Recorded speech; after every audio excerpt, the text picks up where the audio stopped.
suara saya terdengar nggak? Dengar, Pak. Pak, dengar. Baik. Soalnya sinyal jelek, Pak.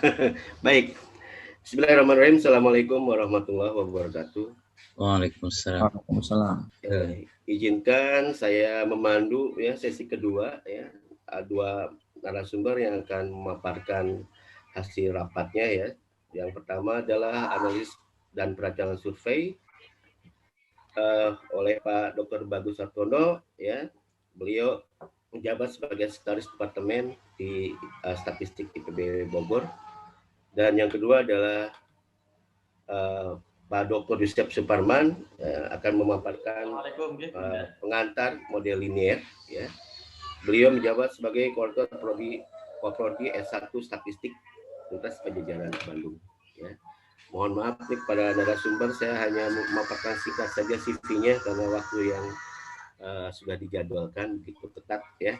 Baik, untuk nanti ada 20 menit masing-masing narasumber dan 10-20 menit juga untuk tanya jawab. Jadi ada 60 menit ya, 1 jam.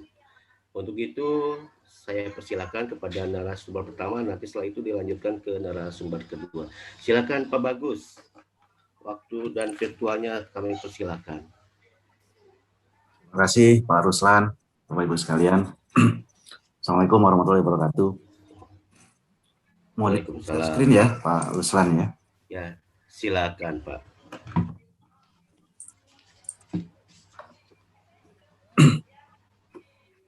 Baik, terima kasih kembali Pak Ruslan, Bapak Ibu sekalian. Assalamualaikum warahmatullahi wabarakatuh. Waalaikumsalam. Selamat siang ya, Bapak Ibu. Sudah siang barangkali Bapak Ibu yang terutama yang di bagian lebih timur. Mudah-mudahan Bapak Ibu sekalian sehat semuanya. Di situ barangkali beberapa kota tidak cukup baik situasinya.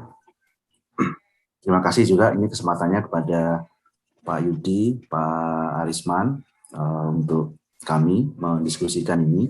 Bapak Ibu sekalian, ini saya mungkin bukan narasumber Pak Ruslan, ini juru bicara saja ini. Pak Usman, juru bicara dari. Kalau juru bicara itu berikutnya bisa jadi komisaris Pak Ruslan. Oke. Kalau narasumber nanti narasumber aja, nanti kalau ini bisa komisaris, kalau enggak duta besar gitu kalau enggak. Jadi menyampaikan saja Bapak Ibu sekalian, saya mewakili Bapak Ibu yang ada di tim penyusun ini. Jadi cukup banyak yang terlibat. Terima kasih juga pada Bapak Ibu sekalian, Pak Nusar, Pak Sukrul, Pak Adi, dan semuanya. Mohon maaf tidak bisa disebutkan satu persatu. Jadi yang akan kami sampaikan ini sekali lagi hanya apa yang sudah kami diskusikan di tim ini. Dan seperti halnya dengan yang disampaikan oleh Bu Sarini, sebetulnya kami juga mengalami kebimbangan sebetulnya untuk membicarakan ruang lingkup dari analisis dan perancangan survei ini. Jadi kalau kita bicara ruang lingkup ketika membicarakan ini Bapak Ibu sekalian, kita mendasarkan pada proses pelaksanaan survei secara umum gitu ya. Meskipun mungkin kami bias barangkali ke survei sosial gitu ya, survei sosial atau survei publik barangkali ini. Jadi kami mendasarkan pada kira-kira tahapannya itu seperti ini gitu ya, prosesnya gitu ya, mulai dari perumusan masalah, kemudian kita identifikasi apa yang menjadi populasi, dan kemudian sampel dari untuk menjawab permasalahan ini sampai ke bagaimana merancang, mengembangkan instrumen, mengorganisasi pelaksanaan kegiatan pengumpulan datanya seperti apa gitu ya, baik yang surveinya konvensional maupun surveinya online, sampai ke tahapan manajemen data, pengolahan hingga ke diseminasi pelaporan.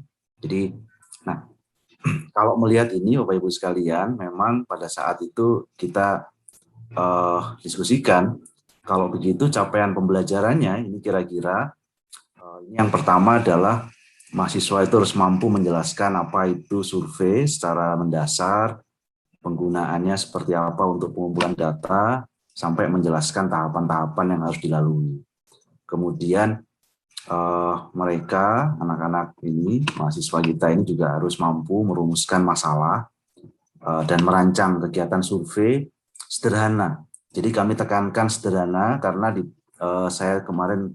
kami kemarin lihat di beberapa silabus di kampus-kampus universitas luar negeri juga, mereka nyebutnya standar survei gitu ya. Jadi terjemahkan menjadi survei sederhana karena tentu saja ada survei-survei yang sangat, dan ini kami tambahkan sederhana ini untuk mengantisipasi Bapak Ibu yang memiliki program studi lanjut gitu ya, jenjang S2, barangkali juga ada kegiatan ada mata kuliah juga yang terkait dengan perancangan survei yang mungkin surveinya bisa lebih kompleks gitu ya. Jadi ini untuk yang level S1 kita tuliskan sebagai survei sederhana atau survei standar, termasuk juga dengan pengembangan instrumen.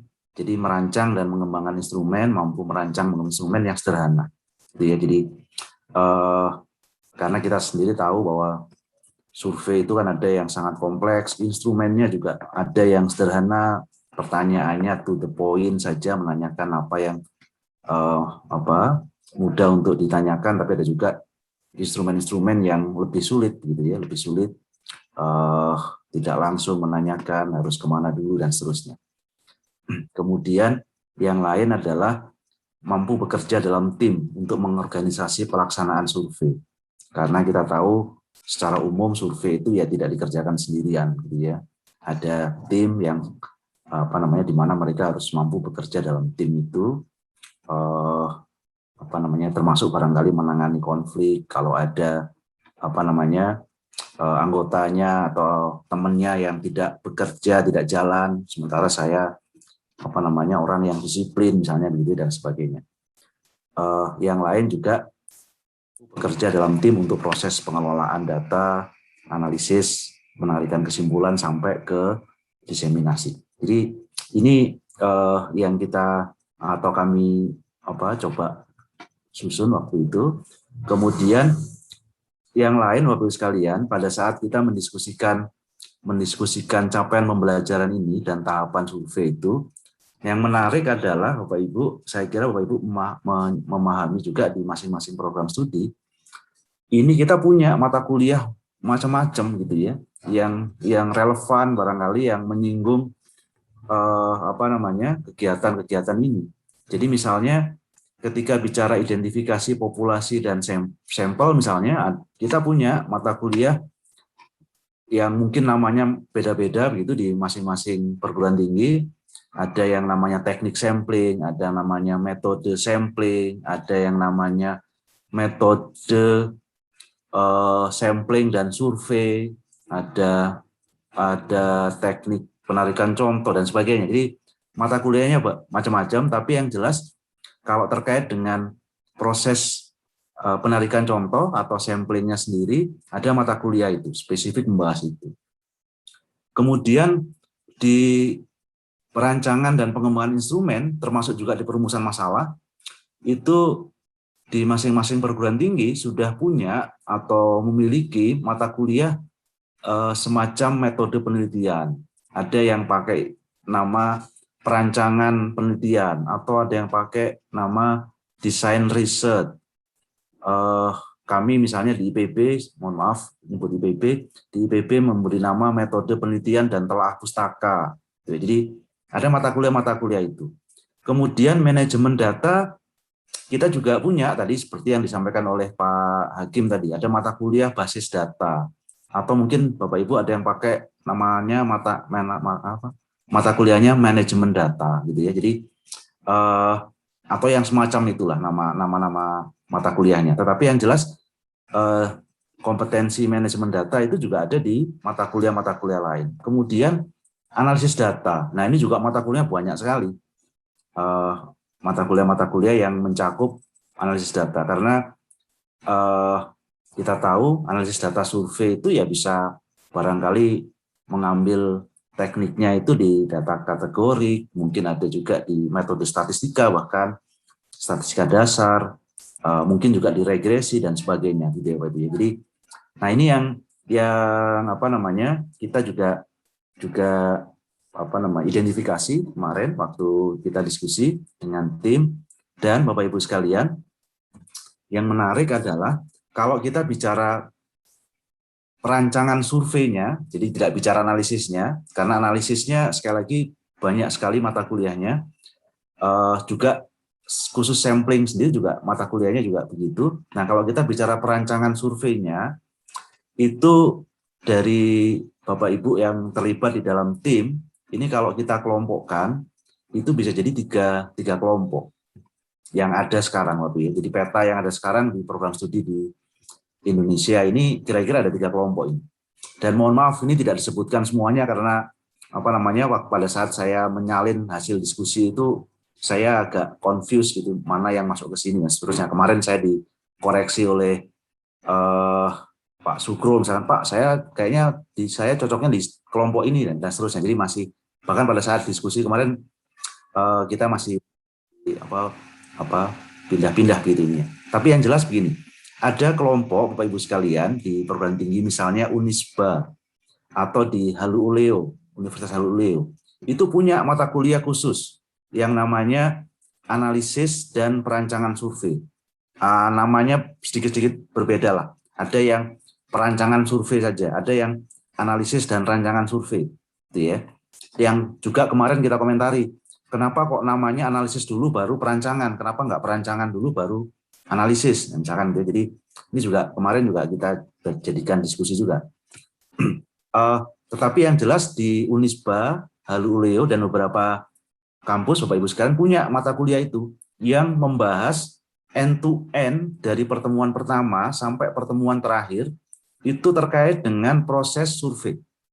Jadi mulai dari bahkan misalnya di sana sampling itu hanya review saja, karena teknik sampling atau penarikan contoh itu ada di mata kuliah lain. Jadi ini kelompok yang pertama. Kelompok yang kedua, Bapak Ibu sekalian, kelompok yang kedua, capaian pembelajaran yang tadi kami sebutkan, itu terdistribusi pada beberapa mata kuliah. Jadi dan ini tipikal atau banyak kita temui. Jadi misalnya di ITS itu ada mata kuliah teknik sampling dan survei. Ya, mohon maaf kalau namanya mungkin saya salah.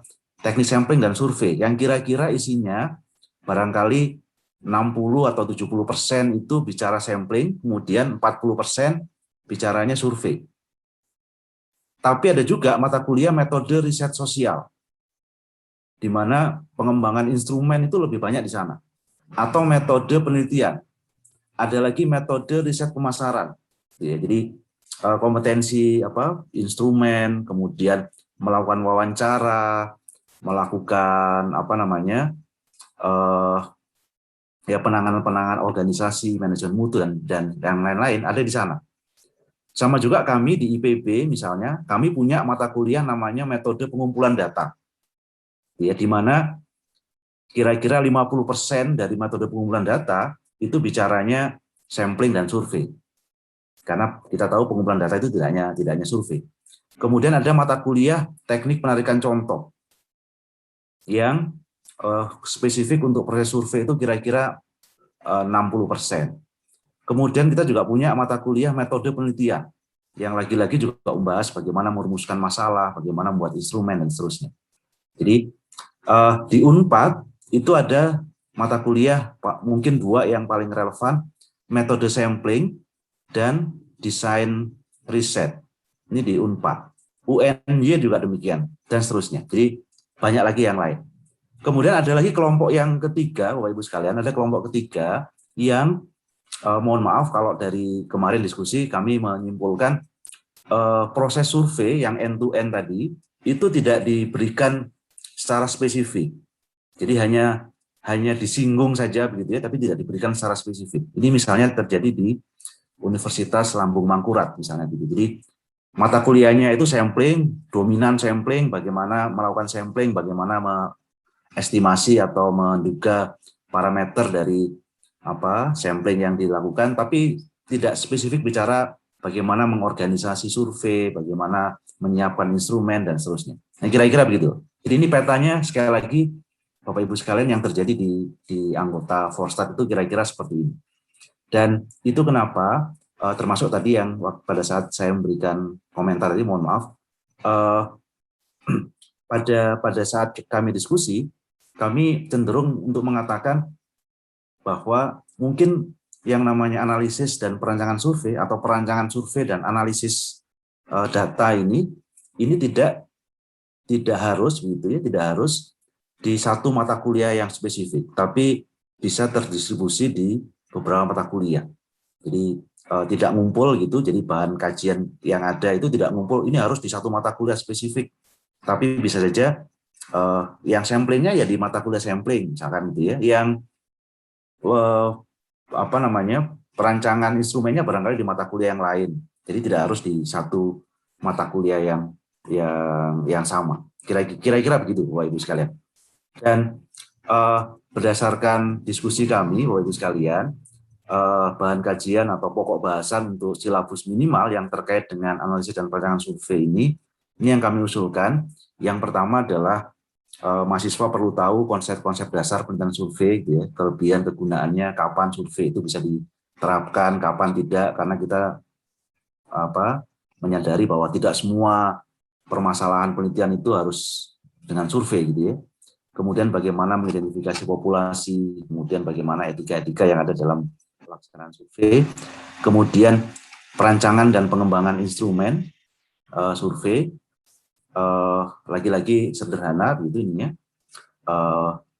Kemudian bagaimana menyusun instrumen, bagaimana menilai instrumen kita sudah oke atau belum, kemudian bagaimana strategi mendapatkan data gitu ya, termasuk strategi untuk survei online yang kita tahu seringkali survei online ini tidak mudah untuk dikerjakan secara secara saintifik.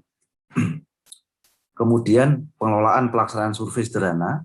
Jadi bagaimana mengelola pelaksanaan survei sederhana, mulai dari bagaimana merancang samplingnya gitu ya. Kemudian mengelola tim pelaksana, mekanisme wawancara, administrasi kegiatan, manajemen mutunya. Sekali lagi butuh berapa banyak, berapa minggu dan seterusnya tentu saja akan diserahkan kepada masing-masing perguruan tinggi, seberapa detail. Kemudian yang keempat ini adalah penanganan dan pengolahan data hasil survei. Jadi bagaimana menangani data, kemudian bagaimana mengolah, dan yang terakhir adalah mendiseminasi. Termasuk barangkali pada saat diseminasi itu tadi yang disampaikan Bu Sarini mungkin juga ada visualisasi yang harus dilakukan dan sebagainya. Nah, itu barangkali Bapak Ibu sekalian yang bisa kami sampaikan. Beberapa hal tambahan yang kami juga diskusikan kemarin pada saat berkumpul dengan tim penyusun ini. Yang pertama, ada situasi-situasi dalam melakukan survei itu yang tidak sederhana. Jadi misalnya non-respon, jadi bagaimana menangani non-respon, orang ketika disurvei nggak mau jawab, atau ketika didatangi di sampel, terpilih sebagai sampel tapi orangnya tidak ada di tempat, dan seterusnya. Termasuk juga bagaimana melakukan pembobotan pada saat melakukan analisis gitu ya. Jadi ini juga kemarin sudah kita singgung dan kita sepakati ini tidak masuk dalam silabus minimal, sehingga pendalaman ini bisa juga diberikan sebagai bahan kajian pada jenjang-jenjang berikutnya. Tapi untuk S1 kita sepakati waktu diskusi bahwa ini tidak masuk sebagai silabus minimal. Kemudian analisis data juga demikian, analisis data, bahan kajian yang terkait dengan analisis data, ini karena kita punya banyak mata kuliah lain, jadi tentu saja pada saat kalau nanti ini jadi mata kuliah ya kita batasi yang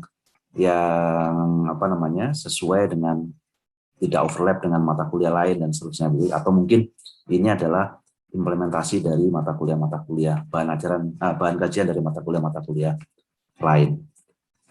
Yang lain kita juga kemarin mendiskusikan untuk pendekatan pembelajaran, usulannya adalah experiential learning gitu ya Bapak Ibu. Jadi mahasiswa tidak hanya mendapatkan dalam bentuk kuliah ceramah gitu, tapi mahasiswa mengalami sendiri, melakukan sendiri, mendesain sampai ke pelaksanaan dan pelaporan. Jadi mereka melakukan itu tentu saja sederhana surveinya, tidak perlu survei nasional misalkan gitu ya, mungkin survei-survei yang lokal atau di sekitar kampus saja barangkali.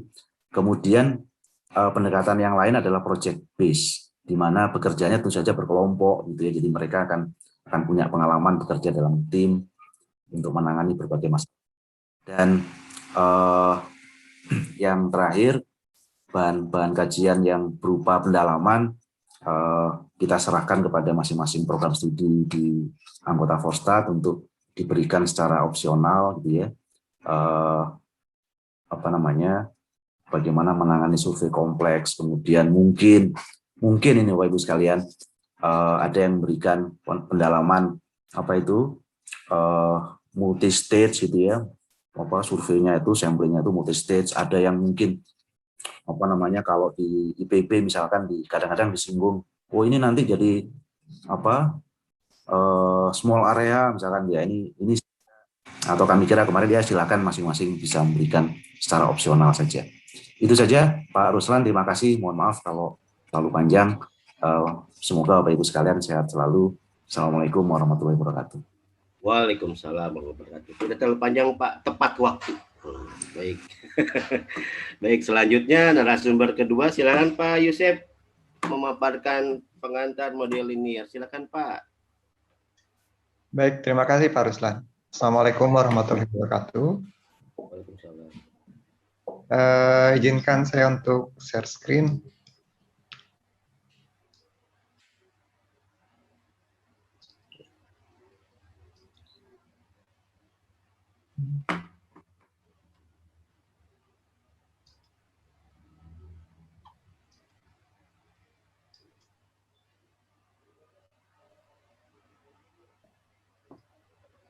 Sudah terlihat? Sudah Pak. Baik, terima kasih. Sudah Pak, sudah. Ibu Bapak sekalian, pada kesempatan ini saya mewakili tim silabus minimum bahan kajian analisis regresi dan varians ya. Di Forstat itu di kurikulum minimum itu namanya itu ada pengantar model linear dan analisis regresi dan varians. Dua mata kuliah ini bisa dipilih salah satu di antara kedua ini. Atau mau dua-duanya juga silakan. Nah, kami kemarin diskusi cenderung untuk menggunakan analisis regresi dan varians dan analisis varians untuk bahan kajian ini. Ya, sebagai bahan kajian, bukan sebagai mata kuliah. Ya.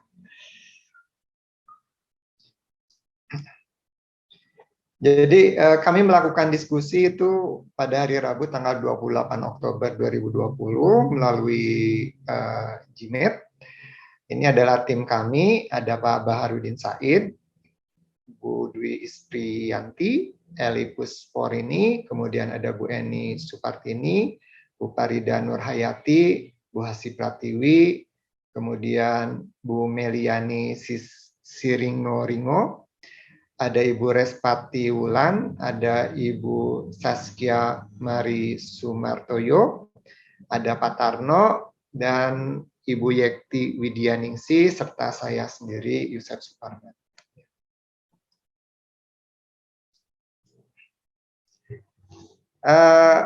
Jadi dalam prosesnya, kami, karena bahan kajian ini merupakan materi dasar dari statistika ya, dasar dari pemodelan statistika. Jadi kami di situ brainstorming, kami memaparkan bagaimana implementasi dari bahan kajian ini di masing-masing universitas ya. Dari hasil itu kami rumuskan pokok kajian apa yang sebaiknya memang esensi sekali untuk ada dalam kurikulum minimum. Ya. Dari hasil diskusi ada beberapa catatan yang yang mungkin nanti dalam implementasinya diperlukan ya. Yang pertama, catatan kami itu silabus yang kami susun merupakan silabus minimum untuk bahan kajian analisis regresi dan analisis varian. Jadi jika diperlukan maka dapat ditambahkan sesuai dengan kebutuhan prodi masing-masing. Ya. Kemudian dalam perkuliahan ditekankan ke penerapan, tidak terlalu teoritis. Karena yang diharapkan dari bahan kajian ini adalah kemampuan analisis datanya. Ya. Ya, jadi dari bahan kajian ini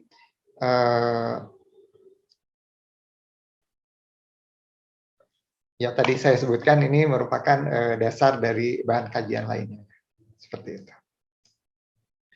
Oke, saya langsung saja ke silabus minimumnya yang kami rumuskan. Yang pertama itu berisi tentang pengantar, konsep dasar tentang model linier, kemudian pengenalan bentuk-bentuk model linier. Ya. Setelah itu masuk ke regresi linier sederhana, dimulai dari konsep data berpasangan, kemudian diagram pencar, model regresi, penaksiran, dan selanjutnya sampai ke prediksi. Ya. Jadi ini komponen-komponen dalam analisis regresi itu dibahas di dalam regresi linier sederhana. Nah, setelah itu masuk ke model regresi linier berganda. Ya. Di dalam regresi linier berganda, mungkin yang membedakannya itu penaksirannya, kemudian interpretasi koefisien regresi, asumsi, dan inferensi. Setelah itu dilanjutkan dengan diagnostik, yang kami tekankan itu di analisis residual, kemudian linearitas, dan normalitas. Dalam analisis varian, pokok bahasanya terdiri dari desain acak sempurna. Pokoknya itu ada analisis varian dalam desain acak sempurna, kemudian uji lanjut menentukan ERJK, kemudian dilanjutkan dengan analisis varian untuk desain eksperimen blok acak lengkap, dan yang terakhir itu analisis varian untuk desain eksperimen faktorial 2 faktor. Ya. Sebagai usulan buku acuan, kami mengusulkan Applied Linear Statistical Model dari Kuttner dan kawan-kawan, McGraw-Hill, ya, sebagai usulannya. Pada implementasinya silakan Ibu Bapak menentukan. Jadi kami tidak seperti hanya dari tadi kelompok analisis dan perancangan survei, ya. Yang kami tekankan di sini adalah pokok-pokok bahasan apa saja yang harus ada di dalam pokok bahasan analisis regresi dan analisis varian.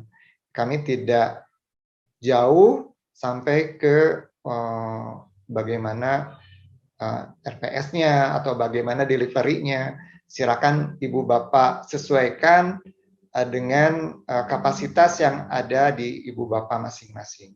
Tapi kalau menurut kami, hasil diskusi kami, inilah yang paling pokok yang harus ada di dalam menjadi bagian kompetensi atau pengetahuan yang harus dimiliki ataupun keterampilan yang harus dimiliki oleh mahasiswa terkait dengan analisis regresi dan analisis varian. Seperti itu.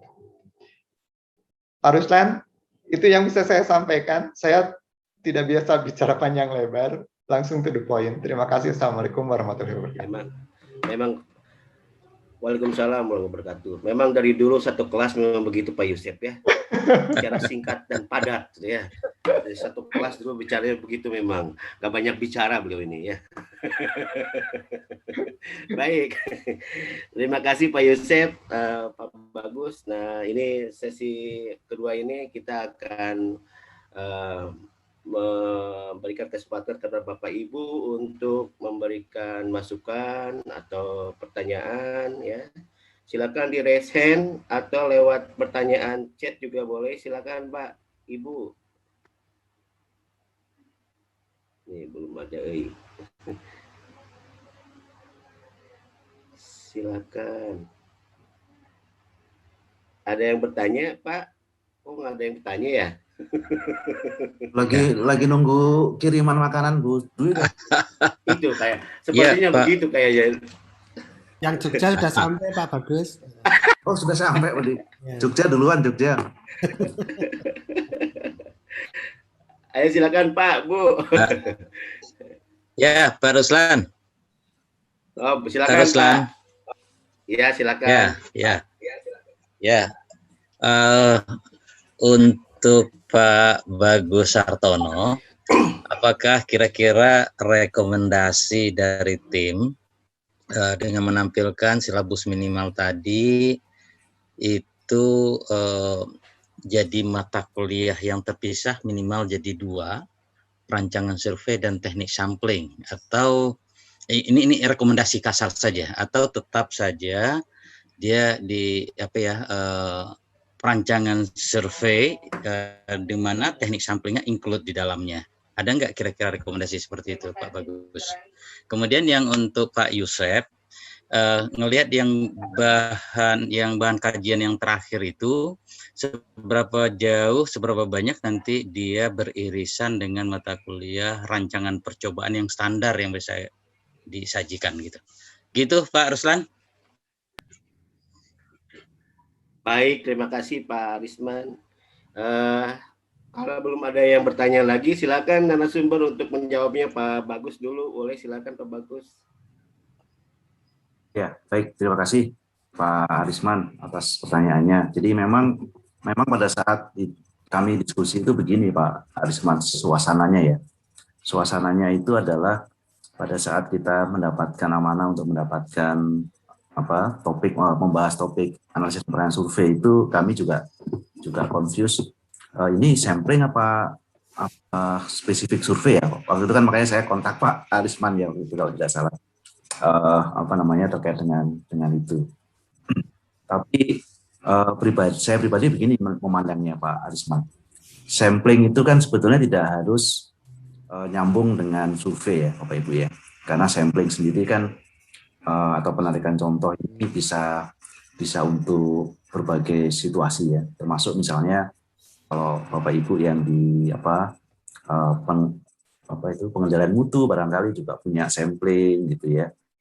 Mungkin Bapak Ibu yang ada di kegiatan-kegiatan percobaan, misalkan di percobaan pun juga kadang masih perlu sampling karena tidak mungkin semuanya diamati, misalnya tidak semua tanaman, misalkan kalau kita nanam percobaannya ada tanaman, tidak semua tanaman kita amati, kita harus ngambil sampel dan seterusnya. Jadi sampling sendiri itu sekali lagi yang tidak harus nempel sebetulnya di survei.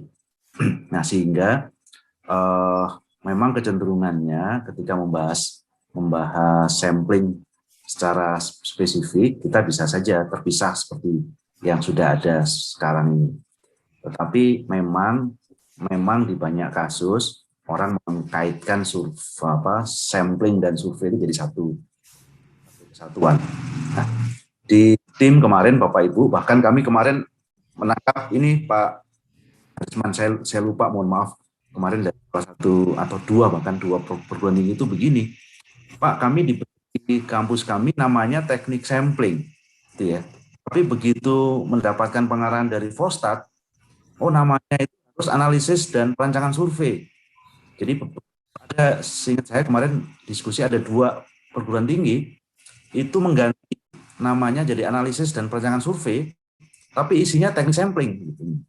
Jadi nah ini juga yang kemarin pada saat diskusi kami juga menyampaikan mestinya sih Pak, kalau saya pribadi memandang tidak harus di satu mata kuliah. Jadi kenapa? Karena satu, kita tentu saja akan memberikan keleluasaan kepada perguruan tinggi. Kemudian yang kedua, jangan sampai sekali lagi kita selalu mengonotasikan bahwa sampling itu ya untuk survei, gitu. Padahal sampling itu bisa untuk kemana-mana, tidak harus untuk survei saja. Kemudian yang ketiga, sekarang ini kan zamannya Merdeka Belajar ya, Pak Arisman ya, di mana pemahaman kami adalah mahasiswa itu punya keleluasaan untuk memilih mereka suka mendalami yang mana sih begitu ya. Jadi ini yang kita kembangkan. Mohon maaf Pak Arisman dan Bapak Ibu sekalian, kalau kami menyebut di IPB, kita di IPB itu mengarahkan mahasiswa itu untuk menjadi agile learner, dan mereka itu boleh memilih mereka sukanya ke area mana. Jadi kalau bicara statistika, sains data, mereka bisa, saya arahnya lebih ke, saya lebih suka ke teori statistika, atau saya lebih suka ke komputasi, misalkan. Saya lebih suka ke yang statistika untuk sosial, misalkan. Jadi sehingga mahasiswa itu punya keleluasaan untuk itu. Nah, sebagai informasi begini Pak Arisman dan Bapak Ibu sekalian, kami di IPB itu memberikan mata kuliah wajibnya itu metode pengumpulan data. Metode pengumpulan data itu wajib. Survei itu dibahas di sana, gitu ya. Survei dibahas di sana, tapi tidak dalam. Nah, kalau mereka mau mendalami survei, mereka boleh memilih atau mengambil mata kuliah yang terkait dengan survei itu. Tapi ada mahasiswa, saya nggak suka survei.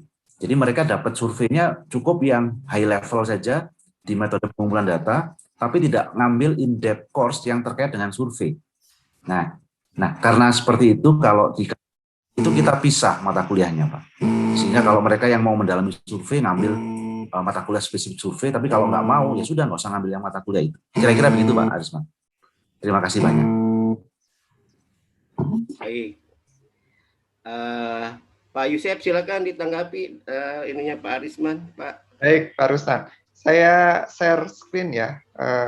Kita lihat kurikulum minimum dari Porstat.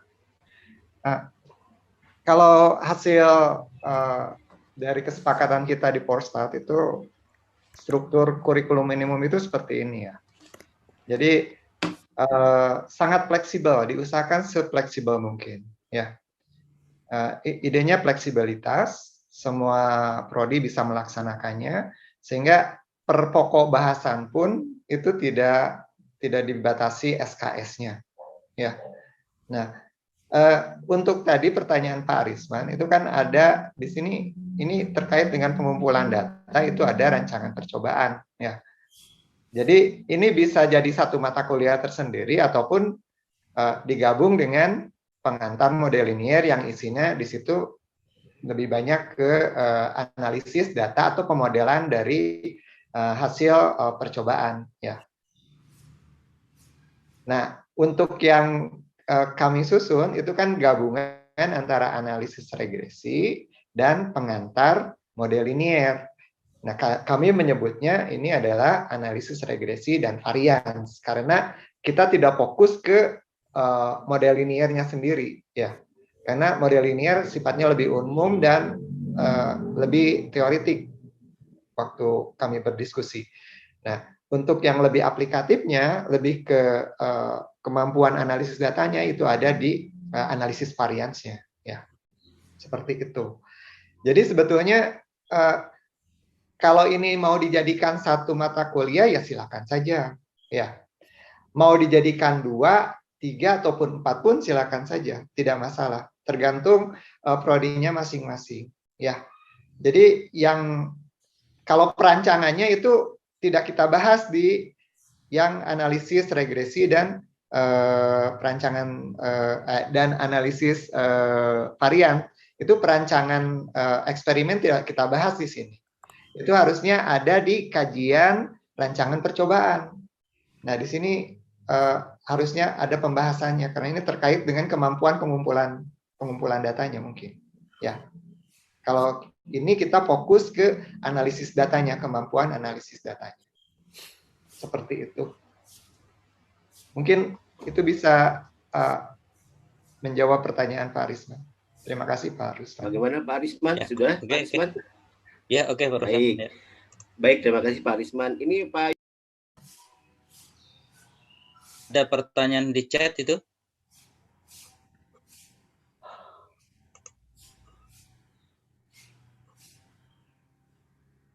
Oh, Kalau tidak ada, Pak saya Ruslan, nanti- mute, nggak kedengaran suaranya. halo. Kalau Ah, ada ya. yang nanya, saya mau Ya. nanya juga. Oh, Pak Dedi, ya, Pak Dedi mau bertanya, Pak? Ya. Soalnya Oh, ini pencirian anunya gini, karena sudah disampaikan mungkin atau kita paham bersama kan ke depan statistikawan itu kan bekerjanya itu nanti di area mungkin termasuk big data dan juga mungkin di era yang apa istilahnya 40 50 whatever namanya lah. Intinya dunia digital gitu ya.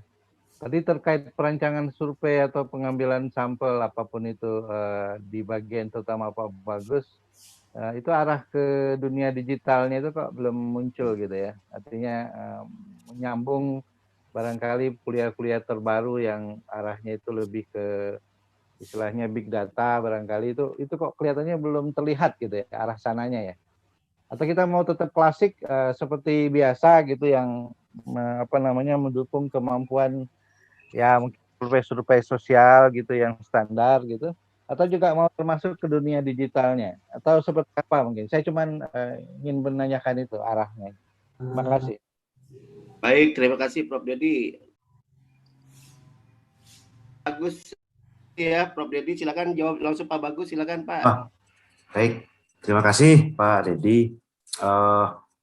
Betul Pak, jadi betul bahwa seperti yang tadi kami sampaikan, kami itu pada saat diskusi memang bias gitu ya, bias ke survei sosial seperti yang tadi kami sampaikan. Jadi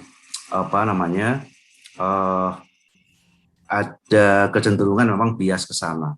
Nah, kalau yang tadi Pak Dedi sampaikan ini memang agak menyulitkan kita semua memang Bapak Ibu sekalian karena perkembangan ini cepat sekali dan tadinya kalau saya pribadi melihat yang tadi disampaikan Pak Dedi itu adanya ini kalau menurut kami itu adanya di pengantar sains data. Jadi hanya saja tadi memang pada saat kita diskusi pengantar sains data lebih banyak bicaranya eksplorasi dan visualisasi yang seolah-olah sudah ada gitu ya.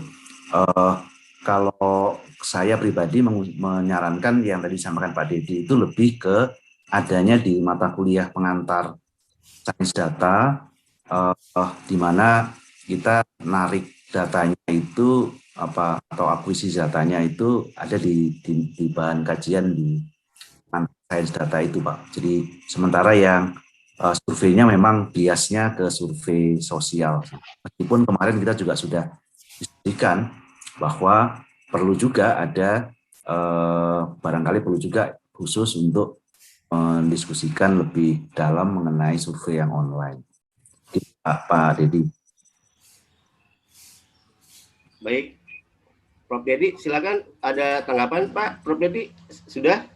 Ya, saya Prof? kira kalau diperjelas saya kira itu jauh lebih baik. Artinya memang ini tetap klasik ya, yang pendekatan klasik sementara yang sifatnya kebaruan ke arah sains data biar di cover di kelas lain gitu ya. Tapi nanti Betul, jadi Pak. catatan juga untuk yang kelas sebelahnya juga kalau bisa juga sedikit intro lah paling tidak ke arah situ, kalaupun tidak di cover dengan detail gitu ya. Oke, itu aja mungkin biar pengingat saja. Terima kasih. Baik, terima kasih Prof. Dedi. Oh, nggak kedengaran. Pak Ruslan, mute lagi. Mute lagi nih. Baik, silakan Pak Yusef, tolong dijawab nih pertanyaannya Pak Anang. Baik, ini ada pertanyaan dari Pak Anang. Untuk analisis variansi, apakah ini cenderung lebih ke uji hipotesis lebih dari 2 populasi? Kalau masuk konsep desainnya, kita juga di kurikulum minimum ada perancangan percobaan. Nuhun. Ya. Oke, ini lebih fokus ke analisis datanya ya. Kecuali karena kan yang disoroti itu adalah kami itu kemarin membahas analisis regresi, kemudian pengantar model linear, lebih ke analisis datanya. Nah, dikaitkan dengan perancangan percobaannya sendiri, itu kan dari materi minimum yang kita usulkan, itu ada analisis faktorial, untuk analisis data untuk eksperimen faktorial dan blok acak ya. Nah, di situ sudah bisa membedakan jenis perancangan eksperimen ya. Kalau menurut saya dari situ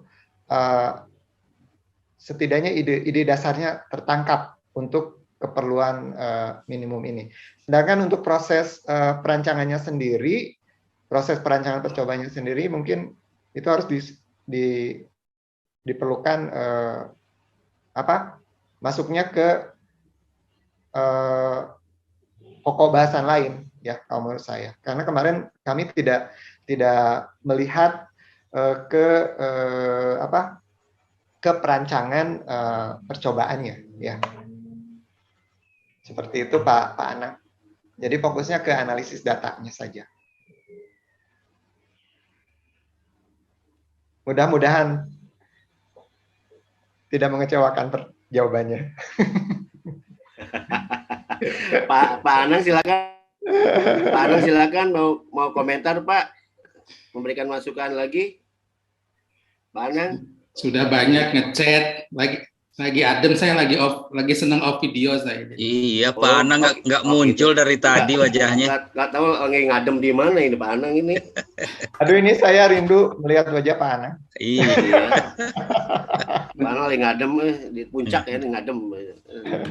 Oke, ya saya sih cuma konsen di situ aja sih. Emang tadi Pak Yusef nge-share kurikulum minimumnya itu yang masih lama Pak Yusef, bikin orang lain bingung loh.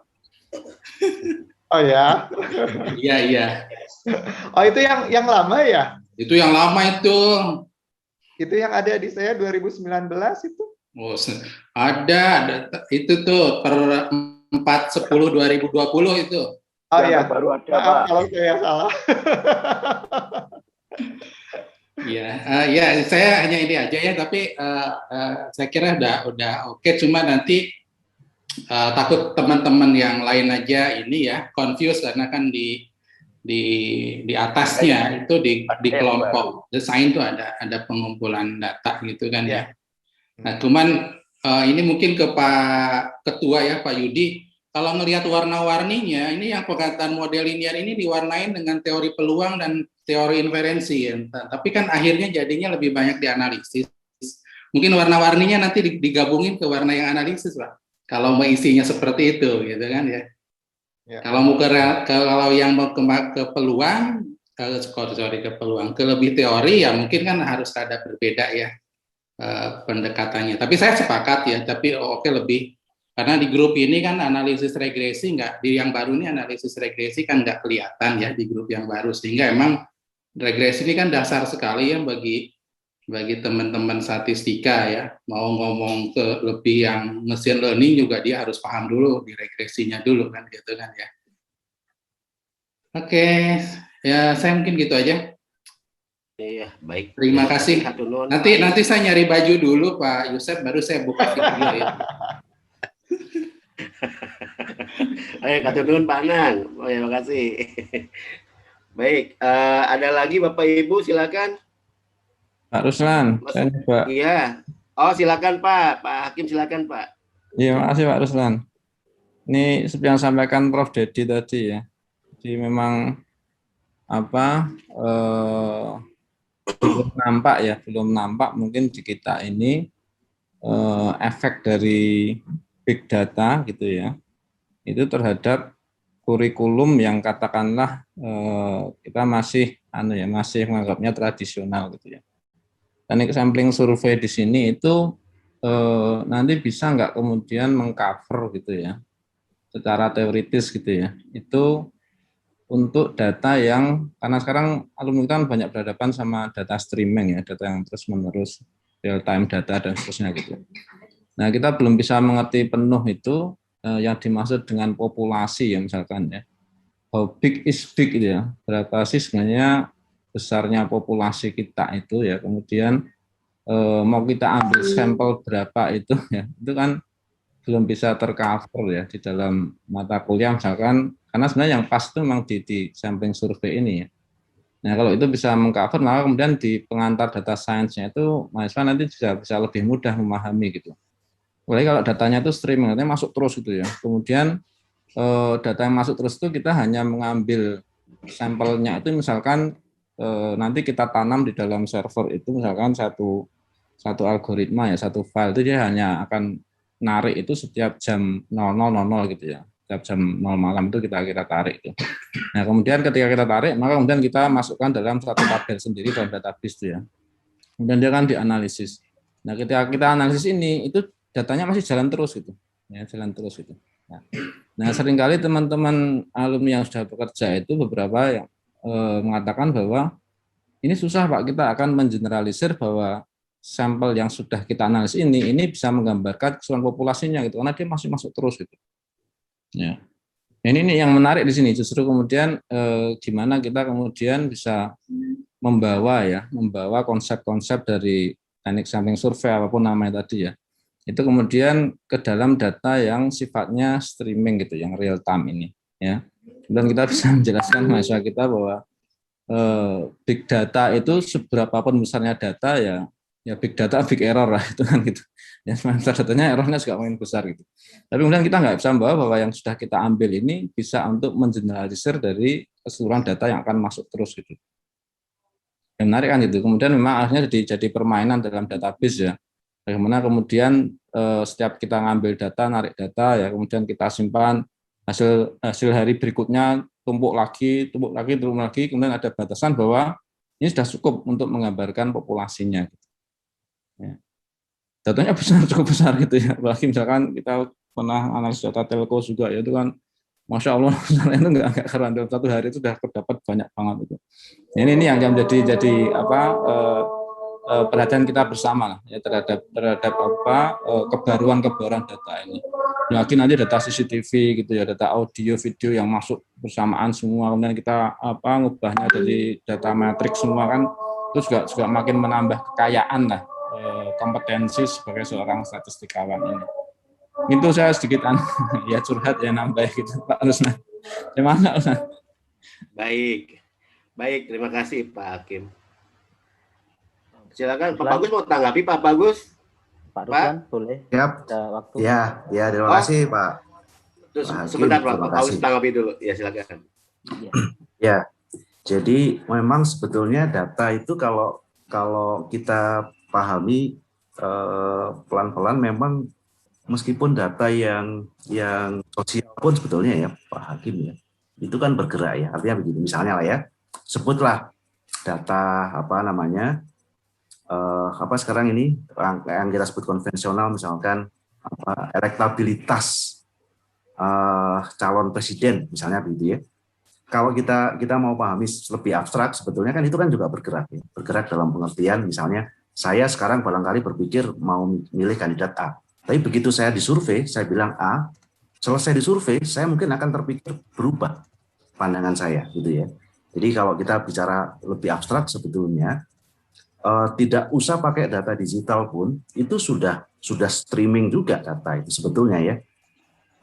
Lebih misalnya populasi, kalau kita bicara di percobaan, ya misalnya, mohon maaf karena pertanian misalkan, saya punya varietas baru, kemudian saya mau lihat varietas baru saya lebih bagus nggak daripada varietas yang lama. Populasinya kan sebetulnya nggak ada, karena belum saya tanam kok, belum ada orang yang menanam varietas itu, gitu ya. Jadi ketika kita melakukan percobaan, seolah-olah kan kita bilang ini sampel, populasinya mana orang belum ditanam, kan gitu ya.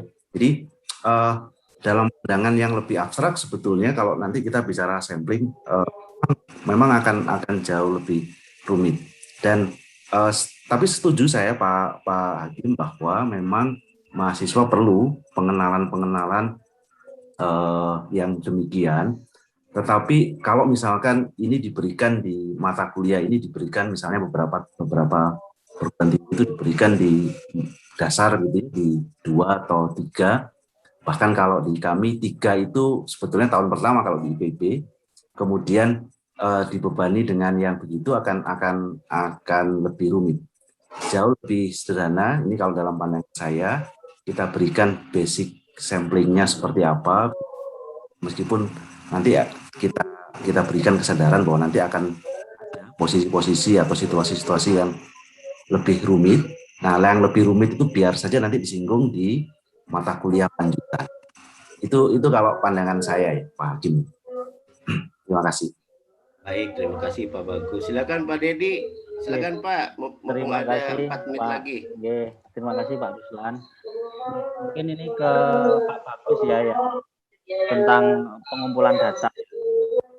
Kebetulan memang saya juga mengalami, jadi teman-teman yang sudah bekerja di instansi itu beberapa diantaranya menghubungi saya gitu ya, bertanya, ini saya mau surveinya itu online, gimana saya nentukan sampelnya gitu, samplingnya gimana tekniknya, terus ya saya carikan gitu buku di internet, coba ini buku kan gitu ya. Ya saya sendiri belum mempelajari dalamnya, tapi saya kasih referensi gitu. Tapi maksud saya begini, kan memang tadi saya setuju kalau porsi pengumpulan data di internet itu nanti di cover di mata kuliah lain yang sesuai gitu ya. Tadi mungkin pengantar data science atau mungkin secara teknis bisa mata kuliah spesifik. Tetapi bisakah gini kita memberi pengantar di mata kuliah ini. Jadi misalkan ya pokok bahasanya itu adalah isu terkini survei di era internet, misalkan begitu. Jadi itu nanti mungkin bisa aja dia hanya diberikan 1 minggu terakhir gitu ya, atau sangat ya 1 minggu lah misalkan. Tetapi di situ mahasiswa itu diberi pemahaman bahwa yang sudah kita pelajari ini itu kan untuk kondisi seperti ini, untuk pengumpulan data secara konvensional. Tetapi di era saat ini itu memang ada kejadian seperti ini gitu ya. Tetapi itu porsinya kecil, mengantarkan ke mata kuliah yang lain yang akan di cover tadi ya, di mata kuliah lain. Menurut saya itu akan baik sekali dan itu tidak membebani pengajar saya kira, karena itu hanya isu terkini di internet, artinya mencari referensi yang menunjang sangat gampang gitu ya. Terus intinya apa, mahasiswa itu ketika dia sudah belajar dia tuh langsung diberi reminder ya, ini ada isu loh sebenarnya gitu ya, yang ini nanti perlu kamu belajar lagi tentang itu gitu ya. Nah artinya ketika nanti dia itu mempelajari mata kuliah yang lain itu ya semoga ada nanti dibuatkan mata kuliahnya di prodi-prodi. Tetapi seandainya belum ada mata kuliahnya itu, paling tidak di mata kuliah pengumpulan data ini itu pernah disinggung begitu. Nah itu walaupun nanti diterjemahkan ke prodi-prodi itu porsinya mungkin kecil sekali begitu ya. Nah tapi kalau itu eksplisit ditulis di pokok bahasan tentu akan sangat baik begitu, sekaligus sebagai reminder untuk pengajar-pengajarnya gitu ya. Oke, saya kira itu saja. Matur suwun Pak Bagus sebelumnya. Baik, sami-sami Pak Dedi. Ya, Pak Bagus mau ditanggapi ya, nambah 2 menit nggak apa-apa lah. Ya, Pak Dedi saya setuju Pak Dedi. Pak Dedi Prastyo, saya pribadi setuju mencantumkan itu. Cuma mungkin nanti saya sampaikan lagi ke teman-teman di tim ya Pak Dedi ya, karena kemarin kita sudah membahas itu survei online itu apakah kita mau eksplisit menyebutkan atau tidak. Kemarin disepakati survei online itu kita singgung tadi kalau di pokok bahasan tadi di salah satu poin pelaksanaan itu kita singgung, tapi tidak kita pisahkan satu poin tersendiri. Tapi nanti saya karena ini juru bicara nih ke hasil itu nanti kami sampaikan ke tim penyusun. Itu Pak Dedi, terima kasih. Matur suwun Mas Bagus. Baik, terima kasih. Wow, waktunya sudah tepat nih jam 12 kalau di sini ya, di jam 12 di sini jam 13 kalau di sini jam 1 siang kalau di sini di Kendari. Baik. Ini materi pemateri itu narasumber ya, narasumber nggak mau dibilang narasumber, pemateri aja. 2 pemateri tidak mau dibilang narasumber ya. Jadi 2 pemateri sudah menyampaikan materinya. Jadi kalau saya menyimpulkan ini terlalu panjang juga ya. Nah, yang penting singkatnya aja tadi bahwa kalau teknik sampling survei itu sebenarnya tidak mesti langsung ke teknik sampling survei tidak mesti langsung ke survei ya. Pengambilan survei ke arah digital itu perlu ditambahkan atau dikembangkan nanti supaya mengakomodir terjadinya perkembangan dalam survei ya. Karena mungkin sekarang ada survei online yang butuh tekniknya kayak gimana, dan ya sama kalau pakai survei yang saya alami juga, survei di lapangan itu kalau pakai questionnaire itu makan biayanya mungkin besar, tapi kalau survei online mungkin lebih singkat lebih hemat biayanya. Kemudian untuk analisis regresi dan variansi itu tadi sudah ada penyampaian ya, nah, bisa lebih fleksibel lah ke masing-masing prodinya. Dan tadi sudah disampaikan oleh beberapa masukan dari Prof. Dedi, Pak Anang, dan yang lainnya. Untuk itu kita akhiri sesi kedua ini dan berikan aplaus dulu untuk kedua pemateri. Terima kasih Pak Bagus. Ya. Baik Pak Bagus, Pak teman saya Pak Yusef. Terima kasih atas materinya. Saya kembalikan ya ke MC. Assalamualaikum warahmatullahi wabarakatuh. Waalaikumsalam. Waalaikumsalam warahmatullahi wabarakatuh. Baik, terima kasih Pak Ruslan telah memandu jalannya diskusi dengan baik. Kami juga mengucapkan terima kasih kepada Bapak Ibu pemateri yang telah memaparkan silabus dan hasil diskusi bersama tim. Untuk agenda selanjutnya, penyerahan sertifikat oleh Ketua Forsat kepada narasumber. Dengan ini kami persilahkan pada Bapak Yudi Andriana untuk memberikan sertifikat. Silakan, Pak. Baik, terima kasih Sifri, yang kami hormati Bapak Ibu narasumber dan semua peserta yang hadir masih tetap bertahan di Zoom ini. Pertama-tama ya tentu saja apresiasi yang setinggi-tingginya. Kalau tidak mau disebut narasumber atau pemateri tadi juru bicara barangkali ya, tapi ya kami menganggap ini sebagai pemateri juga gitu ya. Bapak Ibu, pertama kepada Ibu Sarini Abdullah, SSI MStat PhD, yang telah tentu saja bukan hanya hari ini, tetapi dalam periode sebelumnya ada proses diskusi yang sangat-sangat panjang dengan tim-timnya, para ahli di bidangnya gitu ya, sehingga berakhir pada presentasi hari ini. Kami apresiasi yang diwakili oleh Bu Sarini terhadap timnya. Terima kasih Bu Sarini dan kawan-kawan dan tim yang ada di Bu Sarini tentang terkait dengan eksplorasi dan visualisasi data. Terima kasih Bu Sarini. Untuk selanjutnya kami juga ucapkan terima kasih kepada Bapak Dedi Dwi Prastio beserta tim yang telah bersedia untuk meluangkan waktunya membahas hal yang terkait dengan modern prediksi dan machine learning.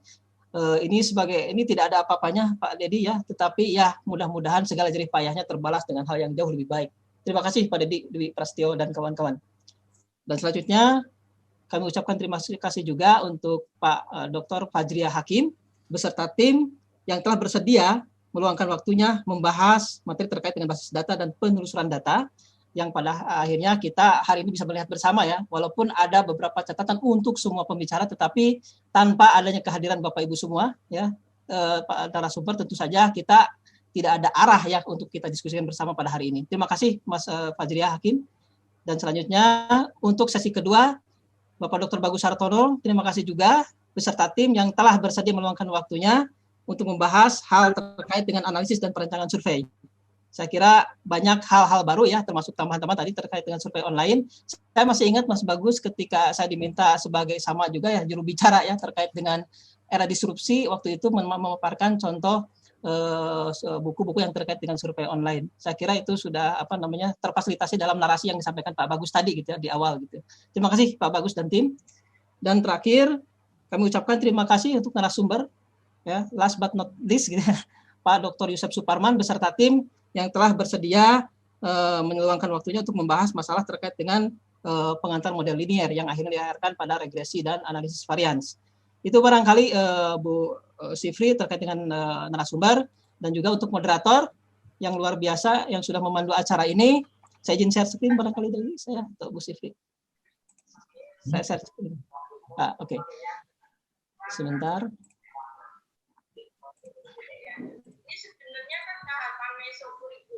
Kami juga terima kasih untuk para moderator yang telah bekerja dengan profesional ya pada hari ini.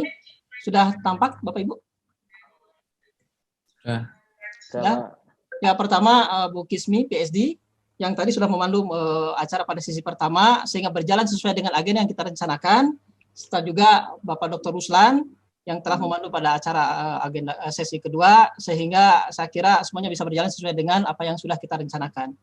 Nah, terlepas dari itu semua juga Bapak Ibu, saya ingin menanggapi Bu Sifri sebagai penutup sekalian nanti dari acara ini. Izin apakah sudah tampil? Ya, silahkan Pak. Bapak Ibu yang kami hormati, saya sendiri berusaha untuk tidak turut menjawab, jadi ya tidak turut menyampaikan. Kalau walaupun Pak Anang sudah mencolek-colek ya Pak Anang ya, khawatir menjadi narasumber ke-6 gitu ya. Namun demikian ada beberapa hal yang ingin kami tanggapi terkait dengan pertanyaan dari Bapak Ibu. Sekali lagi kami tegaskan bahwa yang kita bahas itu adalah silabus minimal yang terkait dengan kurikulum inti, ya, kurikulum inti. Nah, pada akhirnya saat itu kita memutuskan ketika almarhum masih ada, kita memutuskan hanya menyasar 5 mata kuliah saja gitu saat itu. Nah, story-nya bagaimana bisa muncul 18 kurikulum inti ini gitu ya. Dan kenapa kita memilih 5 ini, tentu saja seperti pepatah gitu ya mengatakan ya, yang pernah saya sampaikan juga bahwa kalau kita ingin membongkar pepatah Cina nih, kalau kita ingin membongkar pagar, maka kita harus tahu dulu kenapa pagar itu dibongkar gitu ya. Nah, terkait dengan pertanyaan tadi, misalnya Pak Anang, kenapa eksplorasi itu di sini tidak ada gitu. Ini kan keputusan akhir kita terakhir itu. Nah, di sini ada sebenarnya di pertemuan, masih ingat ini di Unpad pada tanggal 1 November 2019 itu kita bicara juga tentang kurikulum inti. Nah, saat itu di sini masih ada istilah eksplorasi dan visualisasi data gitu ya di sini. Kemudian bergerak di tanggal 27 Juli kita ada rapat waktu itu workshop ya online yang menjadi narasumbernya salah satunya adalah Prof. Subanar. Prof. Subanar memberikan saran seperti ini gitu ya. Saya kira room 1 mengetahui ini, dulu dibagi ke dalam 2 room. Kebetulan posisi saya di room kedua gitu. Di room 1 ada keputusan seperti ini yang pada akhirnya ini masukan dari Prof. Subanar gitu ya, yang pada akhirnya di room 1 disepakati bahwa bentuknya seperti ini. Pengantar data sains itu di dalamnya ada eksplorasi dan visualisasi data gitu seperti itu. Nah, dari sini itu maka terbitlah SK yang ditandatangani oleh Pak Soehartono almarhum. Ini lampiran dari SK tersebut gitu ya. Nah, nanti masalah blok warna barangkali kita akan konsultasi dengan Pak Anang bagian mana yang sekiranya kita buat klaster yang sama gitu seperti itu. Khawatir ada kesalahpahaman. Namun sekali lagi Bapak Ibu, mohon maaf bahwa di sini kita tidak bicara tentang menyepakati bentuknya bagaimana gitu ya, karena forumnya akan sangat lama. Ini ada 5 mata kuliah. Sisi lain bahwa yang kita ketahui dalam tim-tim kecil tersebut adalah sudah expert di bidangnya, dosen-dosen mata kuliahnya gitu ya. Kemudian ya itu adalah atas keputusan kesepakatan bersama. Namun demikian adanya Rakerbit ini atau dulu sempat mengistilahkan pleno ini adalah untuk melihat pandangan dari pihak eksternal, katakanlah kita memang dulu pernah mengampu mata kuliah itu atau memang tidak pernah sama sekali, kira-kira ada pengalaman atau apa yang kira-kira barangkali tim kecilnya tidak sempat didiskusikan atau bisa jadi sudah didiskusikan tapi tidak dimunculkan dalam forum ini gitu ya, dengan pertimbangan tertentu dan proses yang sangat panjang seperti itu. Jadi itu kita sama-sama maklumi. Nah, kemudian Bapak Ibu melihat dari apa yang kita lakukan hari ini, maka saya mencoba membuat agenda gitu, tentu saja belum final gitu ya. Namun finalnya itu nanti ada penerbitan SK di tahap ke-6 ini. Yang pertama, kita akan meminta para narasumber untuk melakukan proses revisi berdasarkan masukan dari para peserta hari ini gitu ya. Masukan-masukan silakan direvisi seperti tadi misalnya Mas Bagus dengan bijak sekali bahwa beliau sebagai jubir harus dibawa dulu ke forum timnya karena timnya semua bertanggung jawab dalam penentuan silabus minimal ini gitu ya. Sehingga setiap masukan itu akan dibahas ke tim. Nah, dari tim kalau memungkinkan ya Bapak Ibu, saya mencoba membuat jadwal-jadwal ini gitu ya. Artinya 25 Juli sudah selesai. Inginnya seperti itu. Jadi sebelum akhir Juli kita sudah punya draft gitu yang di-SK-kan. Jadi 10 sampai 17 Juli ada proses pembahasan dari tim silabus minimal untuk masing-masing pokok bahasan gitu ya. Nah, dari sini akan dikirimkan ke koordinator pendidikan dan kemahasiswaan, Pak Arisman gitu. Dari Pak Arisman ya, maka Pak Arisman diharapkan bisa sharing ke anggota institusi. Nah, di sini ada beberapa grup WhatsApp, tetapi untuk menghindari adanya masukan-masukan di luar forum ini gitu ya, maka kami akan menyampaikan ke WAG institusi di mana di dalamnya ada Kadep atau Kaprodi yang mewakili institusinya gitu seperti itu.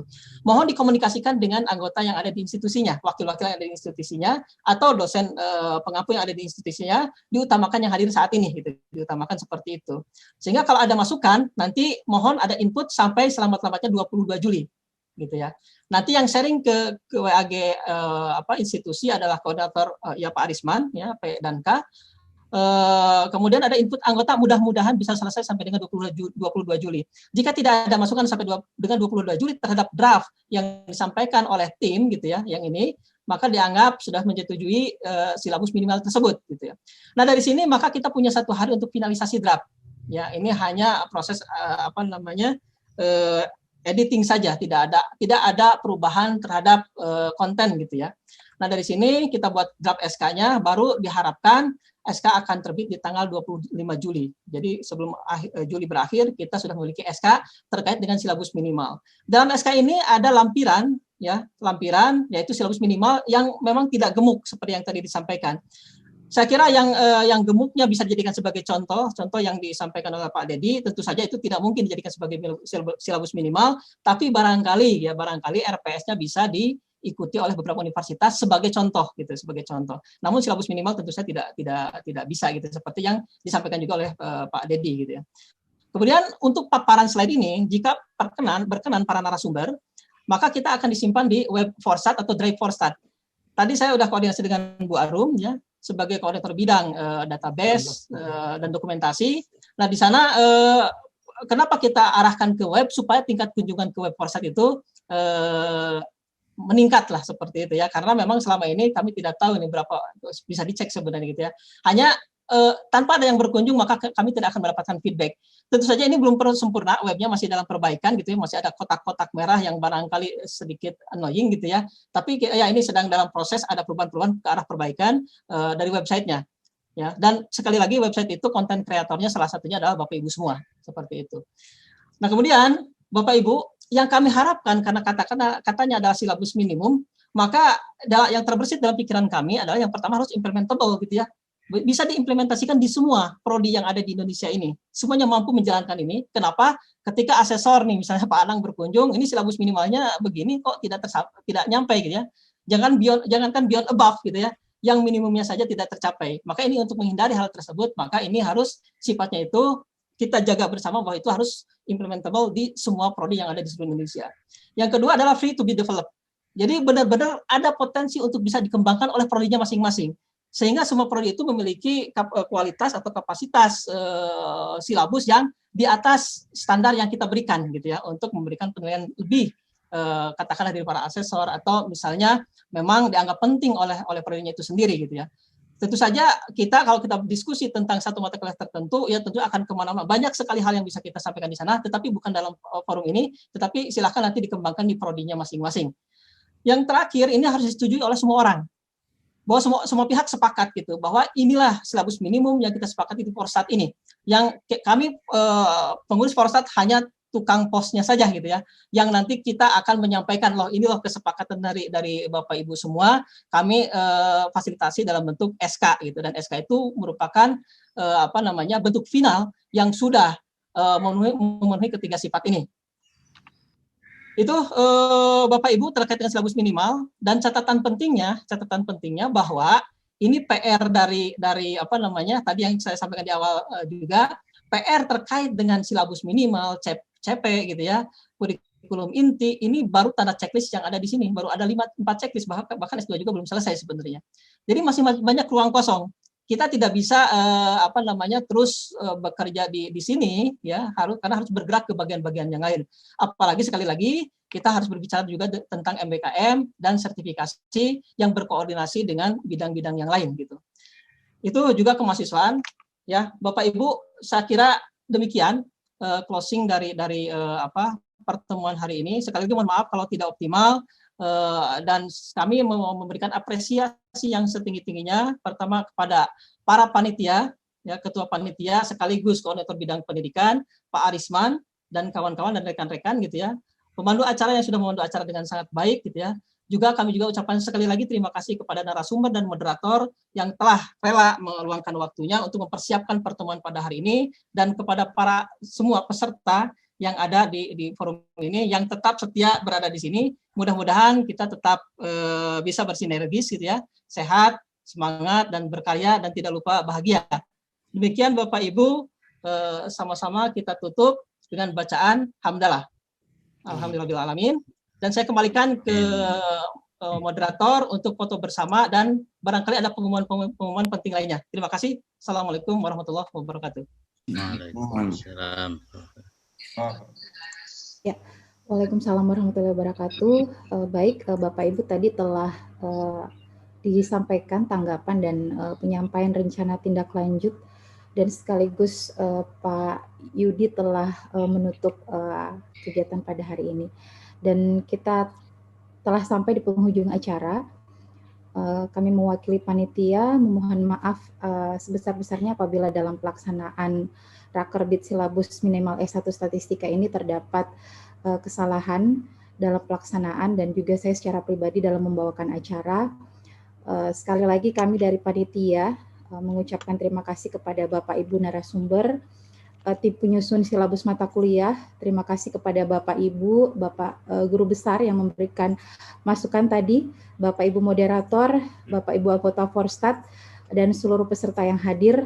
Dan kami juga mengucapkan terima kasih kepada Bapak Ibu panitia yang telah bekerja keras hingga terlaksananya kegiatan ini. Semoga dengan kegiatan ini kita dapat meningkatkan mutu pendidikan tinggi statistika, khususnya kami di Prodi, Pak. Semoga bisa membenahi dan meninjau kembali kurikulum, khususnya bagian silabus ini. Kemudian, baik Bapak Ibu, dengan terlaksananya semua agenda kegiatan pada hari ini, maka kegiatan pada hari ini selesai. Sekian. Assalamualaikum warahmatullahi wabarakatuh. Waalaikumsalam. Alhamdulillah. Terima kasih semua. Terima kasih Pak ya. Terima kasih Pak.